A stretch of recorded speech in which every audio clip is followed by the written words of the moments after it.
Well, since it's Valentine's Day, what better way to talk about Valentine's than to talk about honey?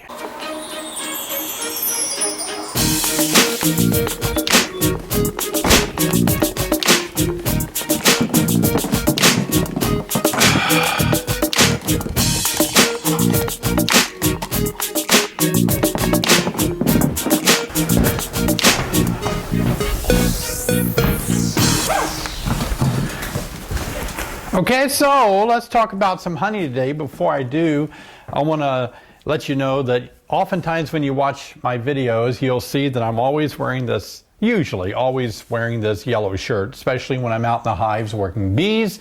And it is one of the more sought after shirts that we sell.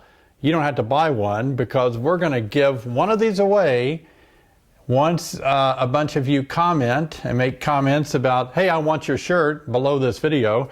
Then we'll just randomly pick somebody after a few weeks to send the shirt to for free for commenting and liking and subscribing to our videos. But you do have to subscribe. So you can pick up a cool long lane honeybee shirt, t-shirt. Okay, so we want to talk about honey today, and look at this. I have a lot of honey that I want to talk about. I'm going to have to go kind of fast so we can get this all in because there's a lot of honey to look at. Honey is a unique natural substance that honeybees gather nectar, bring it into the hive, turn it into honey, and we love to taste honey, and most of us feel that honey is very good for you. Honey is made up largely of fructose and glucose, and it's got a lot of different things in it, from the flowers, and the bees add to it, and how they turn it into honey, turn nectar into honey. And I just want to demonstrate some of these honeys that we have here that are really neat. I want to start with this one here. Some of these are from other countries. I have no idea how I got them. I really don't know. In fact, this one here, some of you are going to have to help me out. Look at the name on this one. There is not one single English word or word that I can understand on this. But I think a viewer of one of my YouTube videos actually sent this to me. And I apologize if through the years I've forgotten about that. But you can see here it started to crystallize and crystals on the bottom, and it's kind of liquidy on top. Do you see that?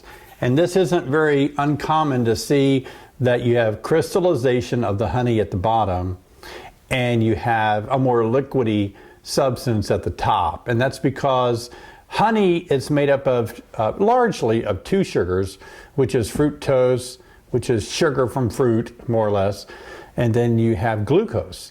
And some people say that's sugar from grapes, but you know, it's two types of sugar. And the glucose is what forms into crystals. And so when it forms into crystals like this, it separates in a chemical equation sort of way, but it gets all the water out. The water sticks to it, to the sugar particle. There might be a little particle in the honey, and it makes the crystals. And so the water is clenching to the glucose, but then when it starts to crystallize, the water is kind of letting go, and so the water more rises to the top. And sometimes this can become fermented, actually, because it's so liquidy.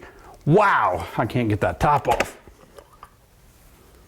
No, it smells like honey, but it's really liquidy. Okay, little chemistry lesson there. And if you, I apologize for the phone ringing, somebody else will get that. If you look at other honeys that I have here, here's our honey I showed you earlier that we get from Illinois. And as you can see, it's your typical beautiful honey that has that little bubble that floats up and down. Kind of cool, isn't it? And here's some more of my honey. Look how clear that is. Wow, that was some of the spring honey that I got from our hives in the spring, and that is, you can read a newspaper through that. It's so light in color. I was going to cover up some of the names of these honeys just in case we made comments about them that that were negative. The company wouldn't sue me, but I'll try not to be negative. But here's some darker honey, and somebody gave me this. This is, this honey here is actually from China. Has a bunch of Chinese writing on it. I've never eaten this. And then most honey is going to be this color because it's more like your typical nectar sources that you find here, like clover and such in Illinois. But it depends on what bees go to. So sometimes if bees go to some different types of plants, it produces a different color. Look at this. Now this is buckwheat honey. Look how dark that is. In fact, compared to my honey, there's no difference. It's both honey, but this is from buckwheat and this is from more Illinois clover type of honey. So it just depends on the nectar, the plant source, the flower source, of what color it becomes. I really like buckwheat honey. It has a very robust flavor to it. It's actually quite, oh yeah, I'm gonna taste some, okay? I got my special gold spoon, and oh, you can see it's very, I'm gonna taste just a little bit. One time I tasted a whole bunch of honey that was in a conference. A lady was presenting us with a lot of honey we could sample from different places, and I spent about an hour eating teaspoons of honey over and over again, and whew, okay. Oh yeah, unbelievable. If you ever have a chance to eat buckwheat honey, I want you to try it because look how dark it is, and it's just different flavor.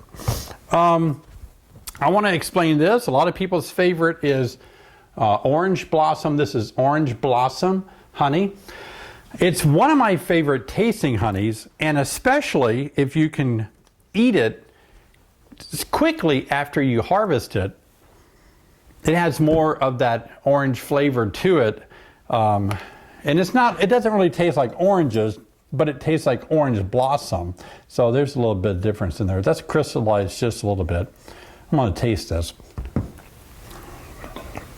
Yeah, it still tastes like orange blossom honey. And I do like that a lot. Okay. Now some of you probably wonder about comb honey. There's different ways to make comb honey. And this is a big chunk of comb honey that is cool. It's simply just kind of cut out of the comb from the colony, from the honeycomb area, and placed in a plastic container. You can take your spoon and you can chew the comb. When I was a kid, I used to get big jars of honey that had the comb in it, and I would chew the comb. It was a lot of fun. This is actually raspberry, but don't be fooled because it says naturally flavored. So it's flavored honey. That means it's not honey that came from the raspberry plant per se, but it's honey that's sort of been infused with a flavor that tastes a lot like raspberry. So that can be misleading. Is it raspberry honey, or is it a product that has flavoring added to it? I'm just gonna, oh wow, that has a lot of flavor added to it. It smells different. So check your labels when you're doing that. Here's some cool honey that I bought when I was in Arizona, and I'm going to try to hide the label just out of courtesy, but it's darker and it surprises me, and I haven't had the lid off either. Whew. Oh, that's got a real cool smell to it. I'm going to get into this and find out what this tastes like. Oh wow, look how dark that is, and I'm getting it all over the jar, and I'm making a tremendous mess. We'll do something like that.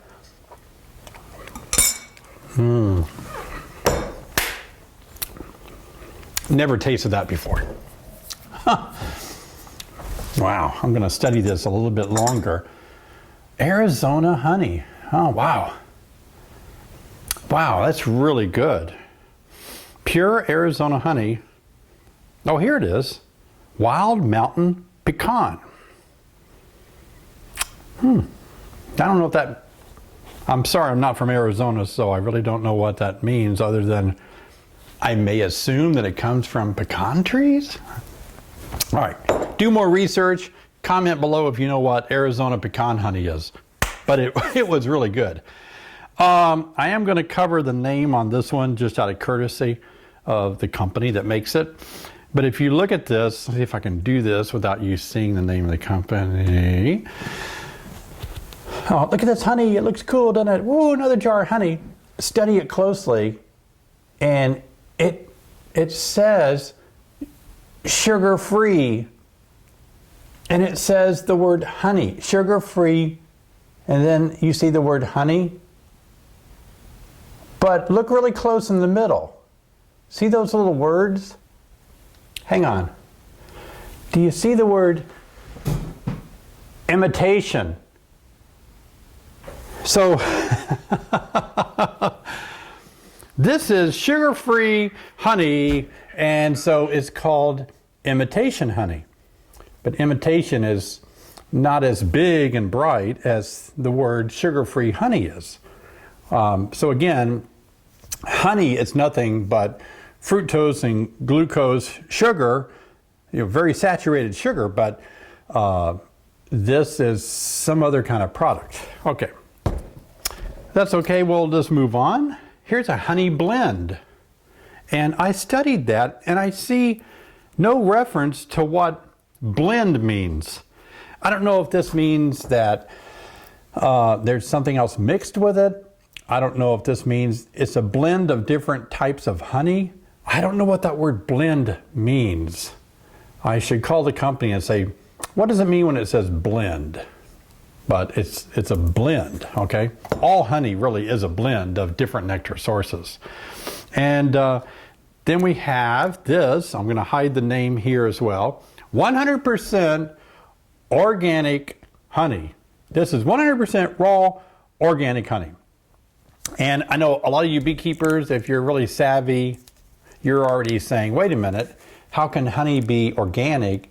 Because when the bees fly out, you don't know where the bees are going, right? They could go to a place where there's flowers that maybe aren't organic, and you don't know that because bees can fly 3, 4, 5, 6 miles away after nectar sources, and we all feel that you'd almost have to live on an island where you can know every plant that the bees are going to really say that everything is organic. But nonetheless, it's USDSA organic, so we'll trust that this is organic honey. This, you've all seen teddy bears like this one here, teddy bear of honey. We all love those little teddy bears. Look at this teddy bear, isn't that cool? Look at that. This is actually not a jar of crystallized honey, it is a candle that an Amish family made for us. Look at that, they've painted it and it's a candle you can burn. It looks like a jar of honey. That's really cool, isn't it? All right, okay, here's another jar of raw honey. Oh, there was one more I was gonna show you before this one.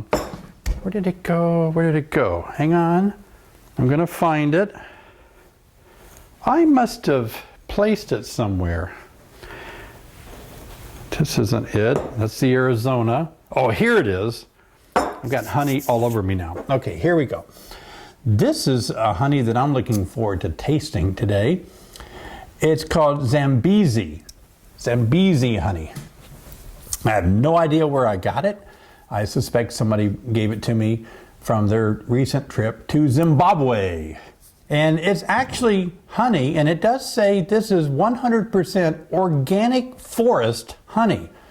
So it sounds like to me that it comes from the area in Zimbabwe along the Zambezi River that must have forest around it, and they get organic honey from the trees around that river in Africa. So that's kind of cool. Now let me see if I can get this top off and taste it. You should use different spoons or different fingers so you don't blend the. This way, if I touch it, the rest of you never will want to eat this when you visit us. He's had his finger in there. Wow. Oh my goodness, I've never tasted anything like this before. And it is starting to crystallize. I'm gonna get down to the crystals. Yep, wow. There we go, look at that. See, oh boy. Honey is a lot of fun. Look at that.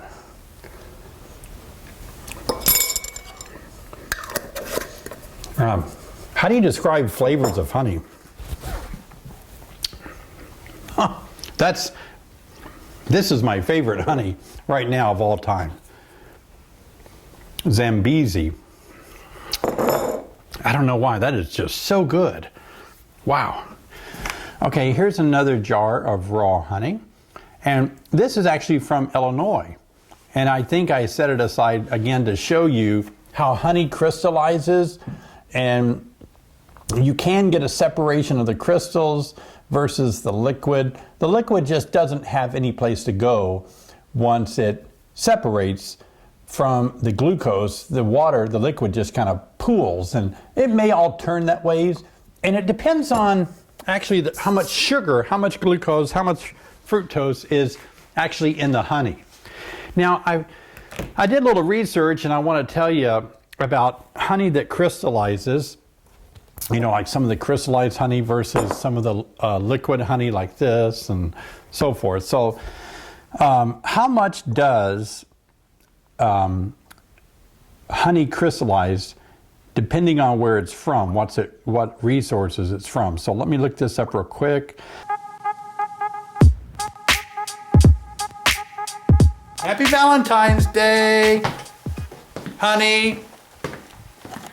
Happy Valentine's Day, honey. Happy Valentine's Day, honey. Are you talking to me? Yeah. Okay, same to you. There's the phone. Somebody wants to buy some honey.